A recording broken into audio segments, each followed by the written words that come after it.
Hello everyone, welcome back to Jwalpa coaching classes.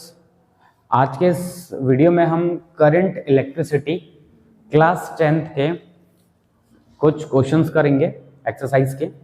ठीक है, तो पहला क्वेश्चन है एमसीक्यू है, कह रहा है a piece of wire of resistance R is cut into 5 equal parts. These parts are then connected in parallel. If the equivalent resistance of this combination is R dash, then the ratio of R dash to R is, देखो क्या कह रहे हैं कि भैया आपके पास एक wire है जिसका रेजिस्टेंस कितना है, R है। आप इसको 5 भागों में तोड़ दे रहे हो, 1 2 3 4, ये थोड़ा सा बड़ा बना देते हैं, 5 बराबर भागों में बांट दे रहे हो। कितने बराबर भागों में बांट रहे हो? 5 बराबर भागों में बांट दे रहे हो आप इसे।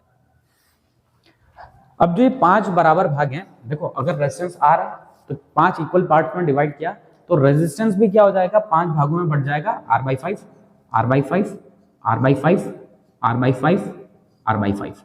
मतलब जो ये 5 इक्वल पार्ट्स हैं इनका रेजिस्टेंस कितना जाएगा, R/5 R/5 R/5। अब इन 5 पार्ट्स को क्या किया गया, इस तरीके से पैरेलल में लगा दिया, 1 2 3 4 5, इस तरीके से पैरेलल में लगा दिया ऐसे। इसका रेजिस्टेंस है R/5 R/5 R/5 R/5 R/5। अब कह रहे हैं कि पहले तो इसका इक्विवेलेंट रेजिस्टेंस निकालो, तो इसका इक्विवेलेंट रेजिस्टेंस निकालते हैं 1/R डैश।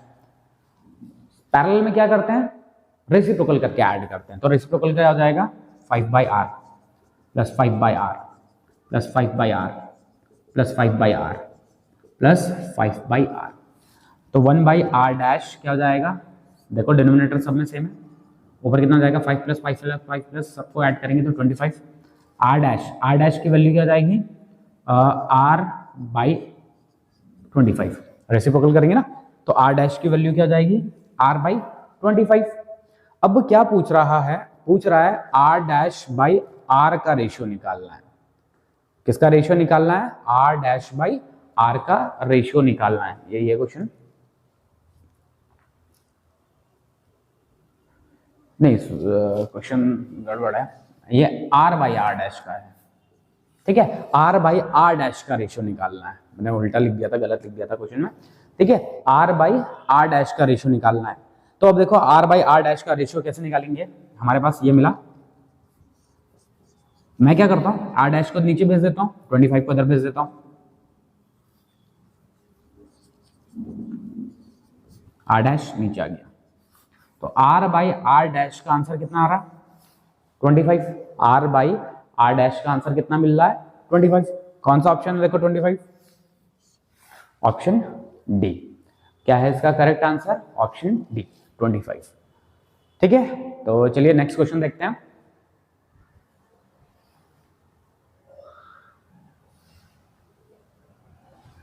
नेक्स्ट क्वेश्चन है हमारे पास, which of the following term does not represent electric power in a circuit. देखो कह रहा है कि इनमें से कौन सा फॉर्मूला इलेक्ट्रिक पावर को रिप्रेजेंट नहीं कर रहा। तो आपने इलेक्ट्रिक पावर के फॉर्मूले पढ़े थे, क्या क्या पढ़े थे, work done upon time, VI I²R V²/R। देखो ये वाला क्वेश्चन करने के लिए आपको तो फॉर्मूले तो याद होने चाहिए, जब तक फॉर्मूले याद नहीं होंगे तब तक कैसे करोगे। ठीक है, तो देखो power is equals to work done upon time, VI I²R V²/R। अभी देख लेते हैं, I²R है, ये भी है, R², ये नहीं है, देखो है कहीं दिख रहा है आपको फॉर्मूला क्या, VI भी है और उसके बाद V²/R भी है। तो आपका इसमें करेक्ट आंसर क्या है, मतलब इनमें से कौन सा टर्म इलेक्ट्रिक पावर को रिप्रेजेंट नहीं कर रहा है, तो वो है आपका आंसर IR²। क्या है, IR²। तो चलिए नेक्स्ट क्वेश्चन देखते हैं।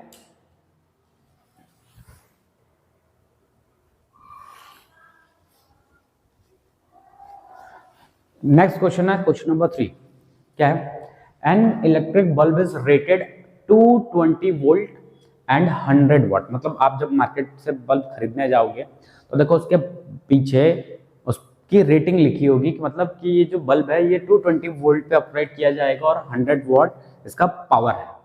ठीक है, कह रहे हैं कि जब इसी बल्ब को जब हम 110 वोल्ट पे ऑपरेट करेंगे तो कितनी पावर कंज्यूम करेगा। क्या है क्वेश्चन कि भैया कि एक बल्ब है जिसको जब 220 वोल्ट पे ऑपरेट किया जा रहा है तो 100 वॉट की पावर को वो कंज्यूम करता है, लेकिन अगर उसी बल्ब को अगर हम 110 वोल्ट के सोर्स के साथ यूज करेंगे तो कितनी पावर कंज्यूम करेगा। तो देखो क्या करेंगे, हम पावर का फॉर्मूला निकालते हैं। पहले power is equals to V square by R, आपने ये पढ़ा हुआ है, ठीक है। अब देखो क्या होगा, जो बल्ब है, बल्ब हमने सिर्फ क्या किया, देखो हमने इस तरीके से ऐसे इस बल्ब को एक इस सर्किट पे जोड़ रखा है, ये है 220 वोल्ट, ठीक है, ऐसे सर्किट पे जोड़ा हुआ।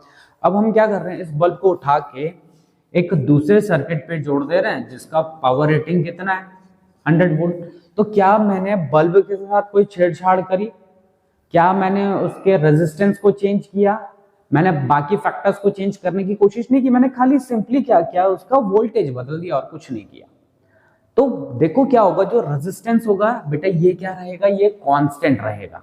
क्या रहेगा, रेजिस्टेंस कांस्टेंट रहेगा। तो मैं पहले केस में क्या कर लेता हूं, पहले केस में रेजिस्टेंस निकाल लेता हूं।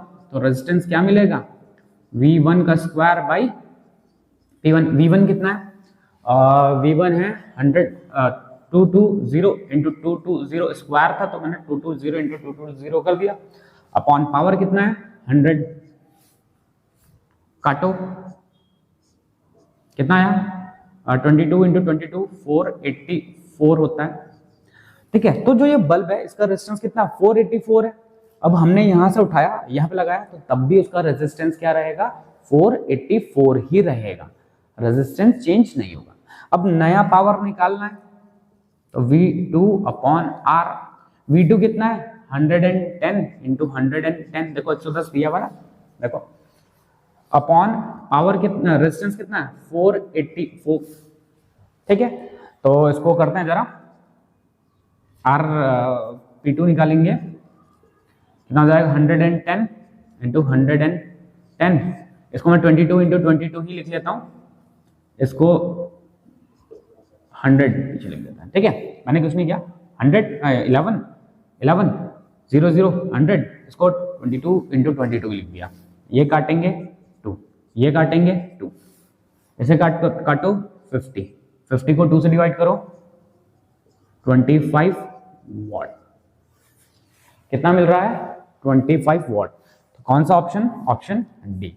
मतलब अगर उसी बल्ब को पहले अगर मैं 220 वोल्ट सप्लाई के साथ यूज करता हूं और फिर उसी बल्ब को 110 वोल्ट सप्लाई के साथ यूज करते हैं तो कितनी पावर कंज्यूम करता है, वो 25 वॉट की पावर कंज्यूम करता है, ठीक है। तो ऑप्शन डी करेक्ट है।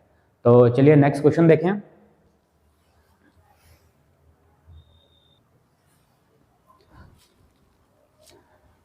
नेक्स्ट क्वेश्चन है हमारे पास, क्वेश्चन नंबर 4। क्या कह रहा है, two conducting wires of same material, मतलब दो कंडक्टिंग वायर है जिनका मटेरियल क्या है, सेम है, end of equal length, length भी क्या है सेम है, और डायमीटर भी क्या है सेम है, are first connected in series. देखो अभी क्या है, ये तीनों चीजें सेम है, मटेरियल सेम है, लेंथ सेम है और डायमीटर सेम है, तो उन दोनों का रेजिस्टेंस भी क्या होगा सेम, मतलब दोनों वायर का रेजिस्टेंस सेम है। मान लेते हैं कि रेजिस्टेंस कितना है R है, तो पहले एक वायर को जिसका रेजिस्टेंस R है और दूसरे वाले का भी रेजिस्टेंस R है, क्योंकि मटेरियल लेंथ और डायमीटर सारी चीजें सेम है तो उनके रेजिस्टेंसेस सेम हो जाएंगे।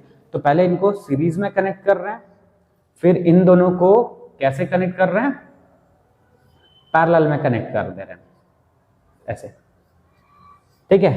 तो हीट डेवलप हो जा रही सीरीज में, मान लेते हैं HS और पैरेलल में HP, इन दोनों का रेशियो निकालना है HS और HP।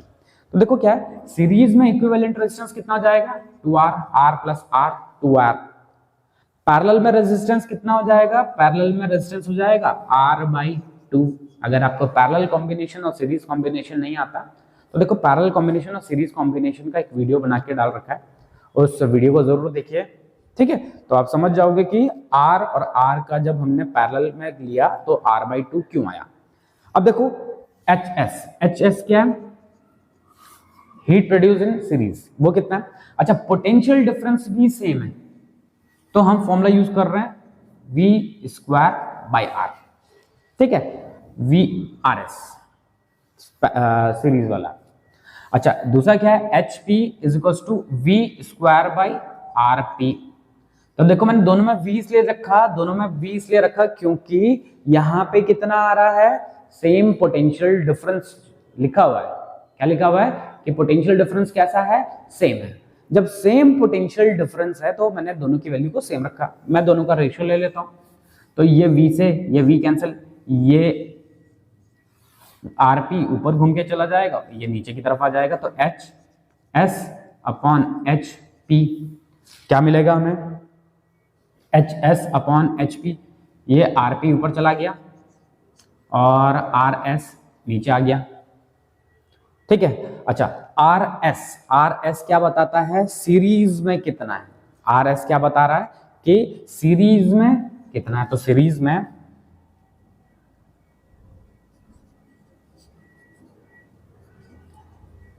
सीरीज में है आरपी है R by two. Parallel series में कितना था, पैरेलल में था आर बाई टू, सीरीज में है 2r। ये r से r कैंसिल हो जाएगा, तो बचेगा क्या 1/r। क्या बचेगा 1/r। मतलब हीट प्रोड्यूस इन सीरीज और हीट प्रोड्यूस इन पैरेलल, उसका रेशियो कितना है 1:4। तो 1:4 कौन सा है, ऑप्शन नंबर सी है। कौन सा है, ऑप्शन नंबर सी है 1:4, ठीक है। तो हमारा आंसर क्या हो जाएगा, हमारा आंसर हो जाएगा ऑप्शन सी, ठीक है। तो इस वाले वीडियो में हम खाली एमसीक्यू तक के क्वेश्चन करेंगे। नेक्स्ट वीडियो में मिलेंगे हम आगे के क्वेश्चंस के साथ, ठीक है। तब तक बने रहिए ज्वालवा कोचिंग क्लासेस के साथ, ठीक है। तो बाय बाय बच्चों।